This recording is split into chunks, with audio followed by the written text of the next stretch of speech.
Hey, welcome to Lunch with Lincoln for Friday, October 22nd. It is 11:59 in the East, 8:59 in the West.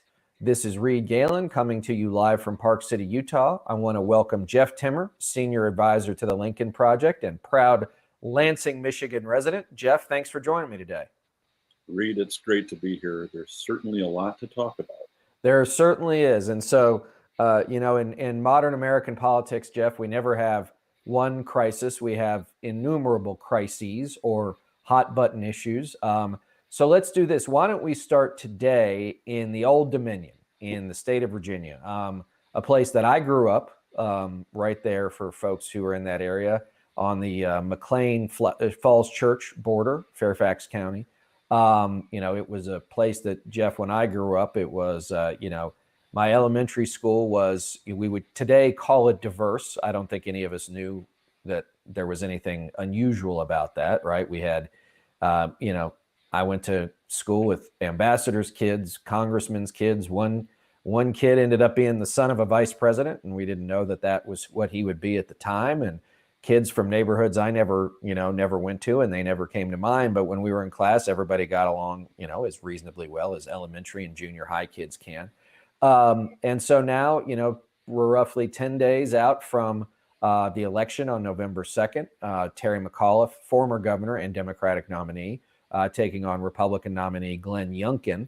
Youngkin's an interesting case, Jeff. I think he's one of those guys who, in our days as Republican consultants, he would have been, the Mitt Romney of our time, right? Business guy, wears his vest, comes across as not threatening, going to bring a businessman sort of ethos to government, which of course we always know is horseshit because that never works and that's not a thing.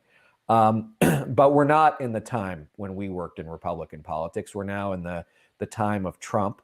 And so what we see here is a guy, and we've said this before on this program and others, is that he's a guy who wants to be a Mitt Romney in Northern Virginia, and he's got to be Donald Trump everywhere else. But the one thing that really we've been looking at as you go through the things that he's said publicly, in a lot of these events, is that he tells you what he's going to do, and a lot of them aren't Romney-esque. A lot of them tend to be more Trumpy in nature than, moderate business Republican. So sitting there from your perch, how does that race look to you? Well, I think it's how I imagine the future of smart Republican politics, to the extent that something like that will ever still exist. You've got the fire breathing, knuckle dragging crazies. And then you have people like Glenn Youngkin, who can put on kind of the appearance of polite society. But when the veneer is stripped away, they're just as batshit crazy and dangerous. And arguably more so because they don't necessarily come across to the rest of America as batshit crazy as the MAGA rubes. Right. Well, and I think too, what's also concerning is that the guy, and this is not unusual for politicians, is he has a real chameleon-like nature to him, which means that at the end of the day, there is no real core belief system. He will do whatever it is he thinks he needs to do to get elected, or if elected, do whatever it is he needs to do, he thinks, to placate the right wing, right? Because we know that this guy, because he doesn't probably have a really solid core, the right wing will demand things of him as governor. He will accede to their wishes because he's trying to make them leave him alone, which of course, as we know, once you start down that path, they never leave you alone.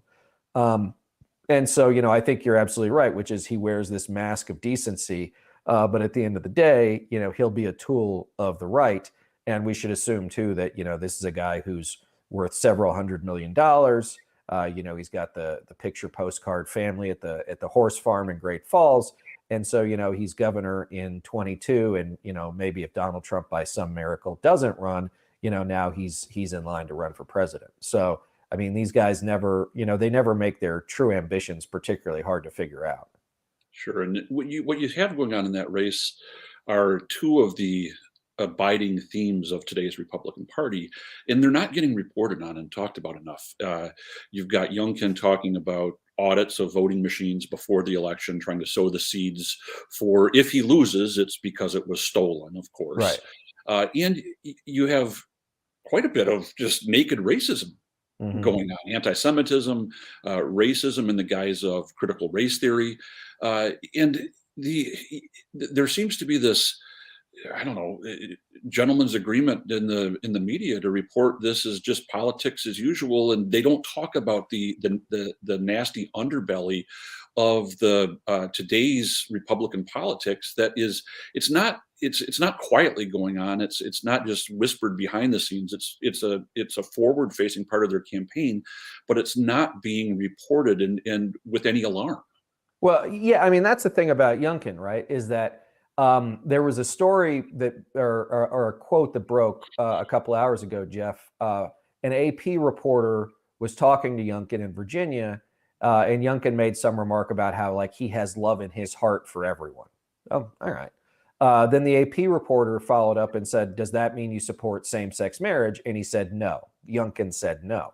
So clearly, he doesn't have love in his heart for everyone. But, before we get to critical race theory, to me, Jeff, that seems so retrograde at this point, that especially for his would-be supporters or his would-be voters in Northern Virginia. I mean, look, gay marriage, same-sex marriage, abortion, right? Those are social hot button. Well, abortion's always been a social hot button issue, even more so than today. There are plenty of communities across demographies and geographies that have different feelings on gay marriage, but that seems to be one that in Northern Virginia would have been sort of an asked and answered question for several years at this point. So I thought that was an interesting thing where, again, what we talk about is he's trying to portray himself as one person, in Fairfax County and someone else in, Bedford or some, far southern county.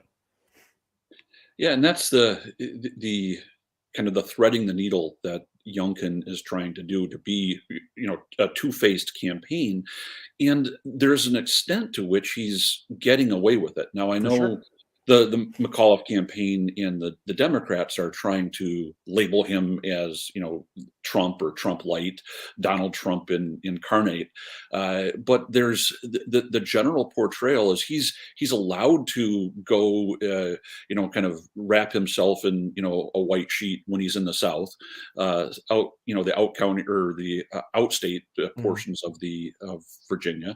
But when he goes into Northern Virginia, he's allowed to, put his pinky up and be to talk and be perceived as a more genteel throwback Republican, Mitt Romney-esque, when nothing could be further from the truth. And that letting him get away with that, I guess a lot of that falls on the Democrats and the fact that, they still in their DNA seem to be programmed to fight by this, we're going to punch above the belt rules, Mhm. where the Republicans are, down using their balls as a speed bag, and they're just,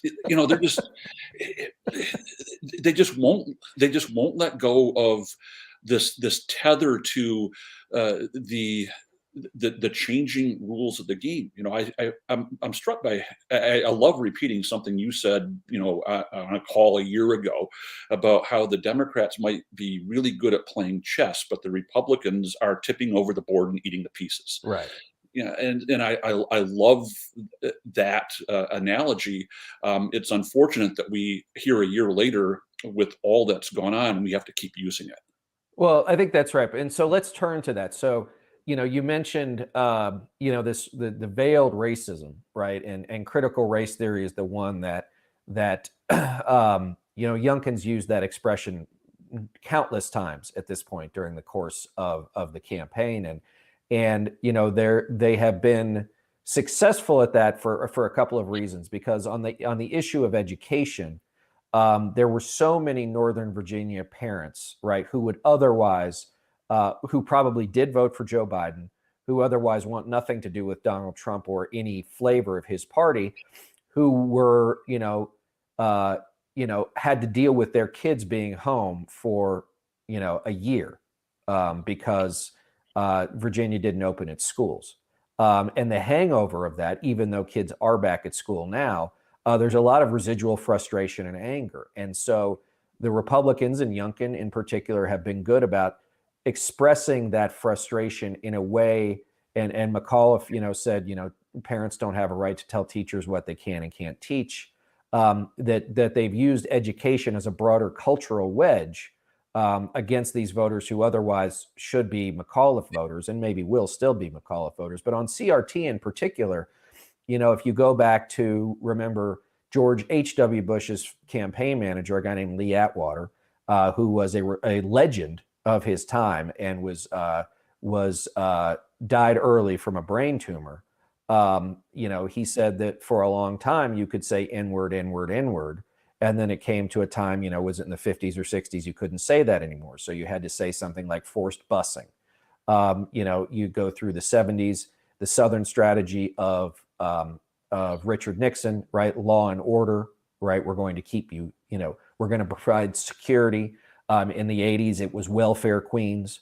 And now we have the latest iteration of that lexicon, which is critical race theory, defund the police, which is, as we know, is all coded language to scare white suburban voters into believing that Democrats will do things that they're afraid of. And I don't know why it's so hard for people to say that, but that's obviously what it is. I mean, if you go back, our partner in crime, Stuart Stevens, in his book, It Was All a Lie, utilizes that Atwater quote, like in the prologue, in the introduction of the book. I mean, this is not a new tactic. It's not a new strategy. No, and when it comes to critical race theory, this is a great example of how so many Democrats just fall down on the initial messaging and fall into the trap that the Republicans set. Right. And what they want to do is explain to you in lengthy debate about how no one's actually teaching critical race theory in K through 12 schools and blah, blah, blah, blah.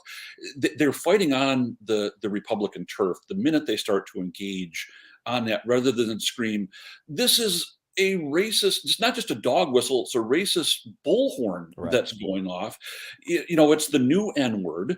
And they won't, or most of them won't go that step to, really lay some wood upside these Republican campaigns like Youngkin, who are using this in really forcing that those old tropes, the vile stench of racism. You and I both know from our time in Republican politics, those people have been a critical part of the Republican coalition. It wasn't, we didn't talk about it in polite society, but we could always count on them. The difference between then and now is we didn't give them a stage and a microphone. Now they're welcomed in leading parties. They're leading state parties. They're the candidates. They're out there. They're the president of the United States. Yeah, they're making no secret about where they stand on these race issues. It's only a matter of time before one of them starts dropping the N-word again. And most of the party at this day and age isn't going to even blanch at the fact that they do. Well, and I think, that there's that expression, the Overton window, right? Which is, I guess, which I only know enough about because Rick has mentioned it, but I don't actually know what it means. But to say that Joe Overton. Joe Overton is somebody I've worked with in the past. Young, tragically, but from the Mackinac Center, a Republican think tank in Michigan. But he, basically the where the new normal is to oversimplify it, probably. Mm-hmm. And so, in coded Republican language, that was always the norm, but now it's out there. Same with, invoking Black Lives Matter or defund the police. Or the anti-Semitism, right, that we're seeing normally. And when I say normally, I mean regularly. And to the point that it has been normalized, to your I think excellent point about the media, is the media doesn't even really think about it anymore, because that's how far to the right or out of whack our political discourse is, that they just consider, okay, well, now I guess we've accepted that Republicans are the white ethno-nationalist Christian party. Therefore, if that's what they believe in, we'll just report it straight, as opposed to, no, these things are not good. They are awful. They are unacceptable in a representative multi-ethnic democracy. And yet somehow it gets covered, you know, on the both sidesism and the equivalency that the media still tends to live on. Yeah, and in Virginia, you've got, Youngkin on the one hand going out and beating the drum on CRT, Mhm. and certainly McAuliffe didn't do himself any favors with the way he talked about parents having, the clip that they like to use, parents don't have a role. That was a slip of the tongue, taken out of a larger context. But it's one of those unfortunate things that candidates get bludgeoned with once they're uttered. It's become a a pivotal wedge in that race, and it's one that's put McAuliffe, or it seemed to for at least a long time, on the defensive, and allowed Youngkin to gain some momentum. You had polls that have shown leads for McAuliffe within the margin of error. There was a Monmouth poll this week that showed the race tied. I think we have to assume that that's the case right now. That there is a very close race. That the passion. It's a simple game of math. I mean, you know the math here. There's fewer Republican voters, and there's fewer available voters to the Republicans. Right. But they're crazy can go 24/7. It knows no bounds, and Right. the energy and passion that is on the crazy side right now is boundless. And the sane folks have grown weary. They voted for Joe Biden, many of them who weren't Democrats, because they were tired of drinking from the deluge of dumb fuckery that was coming from the White House for 24/7 for 4 years. And since the election, it's only gotten worse. Right. The torrent is greater this year than it was at this point last year. And insane people are just weary of this 24/7 hyper politics, because they don't live their lives that way. It's hard for them to be as energized and passionate to the level that the MAGAs are right now. I still think that the demographics, the inherent blueness of Virginia over this last decade should hold, but it's not any longer going to surprise me if it doesn't. Right. There's It's going to be interesting to see how and who the Republicans bring in at the close of this campaign. Well, Glenn Youngkin has made it very clear he does not want it to be Donald Trump. Of course not. not. Yeah, And to all of our friends in the chat who might be Donald Trump supporters, you should call Glenn Youngkin's campaign and say, why don't you want President Trump, the legitimate president of the United States, to come to Virginia and campaign with you? It presents the paradox in Republican politics right now, because if Trump is truly that popular, and he's in supporting Trump, and who Trump supports is what is needed to pull candidates across the finish line, why wouldn't they embrace him? Why wouldn't they want him there? It's clear that they think Trump is an albatross, that he's an anchor, that he'll kill any momentum that Youngkin has. And deep down, Trump seems to know that he's weak and he's afraid. He's pathetic. He doesn't dare to go into Virginia and put his reputation on the line, to put the strength of his endorsement on the line. That's what's Trump is afraid to go to Virginia. Well, I think it's a two-way street. The last person in the world of the 7 points, however many billion people on this planet there are, the last person on earth that Youngkin wants to come to Virginia for him is Donald Trump, because he's radioactive with those Northern Virginia voters that we talked about. The flip side, though, for Youngkin, well, we should remember, though, Jeff, one thing is that even if Trump came to Virginia and Youngkin lost, he would blame it on Youngkin for it not having been Trumpy enough from the get-go. So he's never going to take Gillespie, right. He's never going to take personal responsibility for it. But also, it'll be interesting to see, because we saw, was it last week sometime, that Donald Trump said, unless a candidate, he's speaking to Republican voters, unless a candidate is full MAGA in 2022 or 2024, don't vote for them. At the end of the day, Donald Trump doesn't care whether or not Glenn Youngkin is governor of Virginia. He just doesn't care. It's not something that he can that will be useful to him unless it furthers his own brand and his own efforts. And so if Youngkin wins, Trump will take credit for it. If Youngkin loses, Trump will blame him for it. So I think that's what we see. But I think also, the thing that Youngkin the gravitational pull of MAGA is so strong that Youngkin and his campaign are probably doing everything they can to resist it at this point. I think the question is whether or not they'll be able to, as we reach this fever pitch here as we get toward election day, where there still going to be millions of Virginians that come out and vote, whether or not that magnetic pull will grab Youngkin and pull him off the razor that he's been walking along so far. It does look like, based on the early vote trajectory so far, that we're looking at still a fairly high turnout election for an off-year gubernatorial race, which should help McCall. Yeah, right. You would think so. It's going to be really interesting to see the next public poll that comes out and how that affects the dynamic of this last week of the campaign.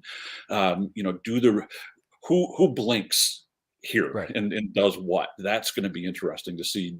Does the Republican Governors Association, does Trump world, if they see some internal numbers and some narrative start to say McAuliffe's regaining the momentum, do they throw long here and try to score at the end, and kind of risk injecting Trump more into the race? Well, I mean, they're going to try, as you said, they're going to try and be a two-track, two-faced campaign, right? Where they need to charge that enthusiasm in the southern, redder parts of the state, while basically holding serve in places like Loudoun County and Fairfax County, where if Youngkin gets over 50% in either of those places, then he'll win by 10, right? But at this point, they're trying not to get blown out, I assume. That's their goal. But that's that's hard to see. As you said, this race frankly should not be this close. My fear also is that if Youngkin wins, that it will, aside from the things that he will do to Virginia, it will also give additional fodder to the media and to Republicans that, the Democrats are in disarray. They don't have a message. They don't have a leader. They don't have this. They don't have that. And even if McAuliffe wins, it will be, he squeaked it out. What does that mean for Democrats next year? I'm fascinated, Jeff, in the last few minutes, why it is that whether or not it's the media, whether or not it's like Facebook, whether or not it's AT&T, why do they fear the right wing, more than they fear, more than they stand up to sort of decency and truth? Why are they always willing to sort of cave to the wingers which there typically are less of, but they're noisier, as opposed to just doing the right thing? Well, when it comes to corporate America, I think what guides so much of their action as it interacts with politics is reliance on their government affairs voices in their company and their lobbyists in Washington and in state capitals. And those people are programmed to keep their personal relationships on both sides of the aisle and to play this both sides and legitimize saying you can't dare to take a firm stand because it's going to alienate so-and-so. And so they proceed from inside the C-suite with such an abundance of pre-programmed caution that's more, I think, government affairs vice presidents or lobbyists who are worried about their next job than they are about the actual reputation of the company that they're working for today. Yeah. Well, and there was a blurb on Twitter yesterday, so take that for what it's worth, of someone who said they'd heard it from a source within AT&T that 20% of the recent cancellations on DirecTV were directly related to AT&T's funding of OANN, One American News Network. And there was video yesterday on One American News Network of the owner of the channel saying how much he appreciated AT&T's financial support and the support, the freedom that AT&T gave them to, program, their network as they see fit. I can only imagine, Jeff, we've all done plenty of public affairs work in our day, that the people, maybe not the Ed Gillespies of the world in Washington, D.C., who are saying, just ride this out. But the people in the executive office in Dallas are getting pretty hinky because now they're starting to see whether or not it's a stock price or their P&Ls are getting affected. And as you know, that's really the only thing they ultimately care about. Sure. At the end of the day, once they realize this is impacting not only their bottom line, but once they realize there's going to be some disruption, not just with their customer base, not just with their investors, but within these big companies, within their workforce, right? That there's going to be labor unrest, that there's going to be white collar unrest, that they're on the wrong side of this, no matter how they cut and slice it. That's the kind of change that we're starting to see. We're seeing it with Netflix. We're seeing watching how they're reacting internally as employees at Netflix to this Dave Chappelle. That's I think the new source of activism within companies. And it's not that they're always going to come down on the side of right. I think that smart public affairs activists or practitioners are going to be starting to agitate within companies' workforces far more than they are in the among customers in a public-facing way. It's going to be much more subversive and subterfuge as they start to sow discontent. If a company like AT&T says, hey, we're not going to give to Republicans are going to be out there trying to sow discontent within the employee base in AT&T. Right. And I can't imagine, Jeff, for all those decades of getting letters to the editor printed, right, that that so many of us spent so much time on over the years that, yes, the world has changed. Unfortunately, most people don't see it. So, hey, guys, before we go in the last couple of minutes, first, I want to mention that next week we have a town hall, October 28th at 8 p.m. Eastern with Steve Schmidt and Stuart Stevens. Please, you can see the banner here where you can sign up. Also, I want to say that, again, remember that we have Lunch with Lincoln Mondays and Fridays. We have The Breakdown with Rick Wilson and Tara Setmayer on Tuesday and Thursday at 7 p.m. Eastern. And we're speaking with Lisa Senecal and Maya May on Wednesday nights at 7 p.m. Eastern. Jeff, we can find you at Jeff Timmer online. So everybody give Jeff a follow. He is always worth the read.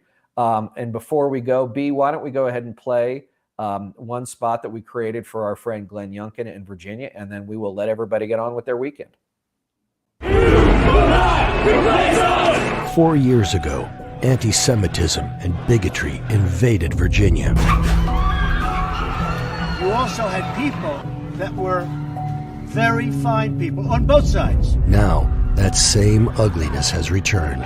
The Virginia Republican Party has been exposed, sending anti-Semitic hate mailers. They manipulated a photograph to depict Lieutenant Colonel Helmer adoring piles of gold. The Washington Post writes, this anti-Semitism is classic and blatant. Glenn Youngkin refuses to denounce these hateful tactics. No wonder he's Donald Trump's candidate. This is no longer a campaign, it is a movement. Glenn Youngkin has told us who he is. The question for Virginians is this who we are? The Lincoln Project paid for and is responsible for the content of this advertising. So, Jeff, I mean, again, just, reiterating what it is we've seen out of the Youngkin campaign, the silence, the dog whistles, the bullhorns, as you said. Well, Jeff, again, I want to thank you for joining me. B, thanks for all the work behind the scenes. And everybody, have a great weekend. We will see you again on Monday. If you live in Virginia, if you've got a ballot, vote that ballot, drop it off, mail it in, whatever you got to do. We will be providing more volunteer opportunities through our channels as we go through the next couple of days. Until then, I want to say thank you to everybody. Thanks for joining us with on Lunch with Lincoln. Have a great weekend, and we'll see you next time.